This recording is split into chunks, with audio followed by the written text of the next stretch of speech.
چند ایک چیزیں ہیں کہ جو ہر نماز میں پائی جاتی. اللہ تعالیٰ کی بندگی اور عبادت ہے، یہ تو خود نماز کا اپنا ایک یوں کہہ لے کہ اس کے وجود کا جو بنیاد ہے وہ ہے ہی ہے نا، کہ اللہ کی عبادت کے لیے ہم کرتے ہیں ایاک نعبد و ایاک نستعین.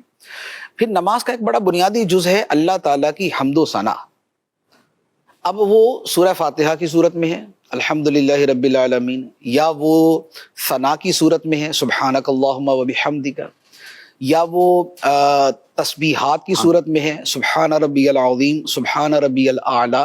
تو یہ نماز جو ہے یہ اللہ تعالیٰ کے ذکر پر اور اللہ تعالیٰ کی تسبیح پر مشتمل ہے. یہ نماز کی یوں کہہ لے کہ عناصر نماز میں سے ہے. ایک دوسری بات، نماز کے اندر اللہ تعالیٰ کے محبوب صلی اللہ تعالیٰ علیہ وآلہ وسلم کا جو تذکرہ ہے وہ نماز کی بنیاد میں ہے کہ اس کے بغیر بھی نماز مکمل نہیں ہوگی.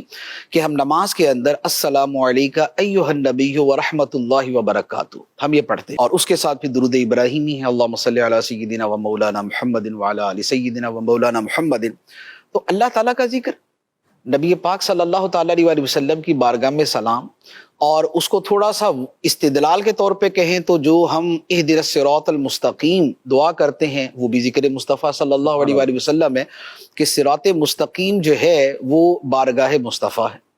نبی پاک علیہ الصلوۃ والسلام کی ذات صراط مستقیم ہے، آپ کا بیان صراط مستقیم ہے، آپ کا فرمان صراط مستقیم ہے، آپ کا طریقہ صراط مستقیم ہے، آپ نے جو کیا صراط مستقیم ہے، جو فرمایا صراط مستقیم ہے، جو بتایا صراط مستقیم ہے.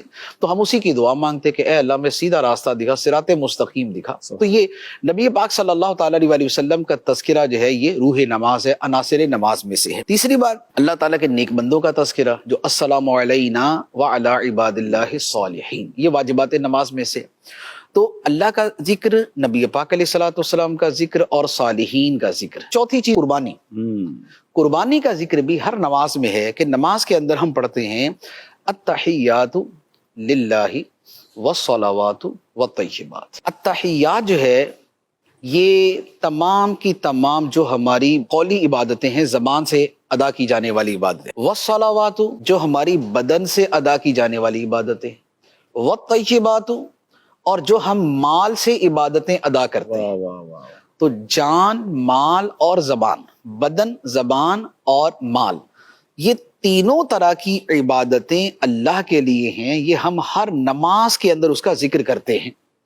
تو اب یہ تینوں طرح کی جو عبادتیں ہیں وہ کون سی ہیں؟ اس کے اندر جو مال کی عبادت ہے وہ مال کی قربانی ہی ہے، خواہ وہ زکوٰۃ کی صورت میں ہے، یا وہ صدقہ فطر کی صورت میں ہے، یا وہ عید الاضحیٰ کی قربانی کی صورت میں، یا نذر و نیاز کی صورت. حج کرنے جا رہے ہیں تو یہ بھی مال کی قربانی بھی ہے. حج کی عبادت جو ہے وہ دو چیزوں کا مجموعہ ہے کہ وہ جان کی بھی عبادت ہے کہ اس میں جان کا بھی آدمی کا بدن استعمال ہوتا ہے کہ آدمی طواف اور یہ سارے مناسک جو ادا کرتا ہے، تو یہ بدن کی بھی عبادت ہے. اور اس کے ساتھ حج کے لیے مال بھی خرچ کرنا پڑتا ہے. موسٹلی تو حج کے ساتھ مال تقریباً جڑا ہی ہوتا ہے، تو یہ مال کی بھی عبادت ہے. تو یہ جانی اور مالی دونوں طرح کی عبادت ہے. باقی اس میں جو ذکر اذکار ہے پھر وہ زبانی عبادت بھی بن جاتی. سبحان اللہ.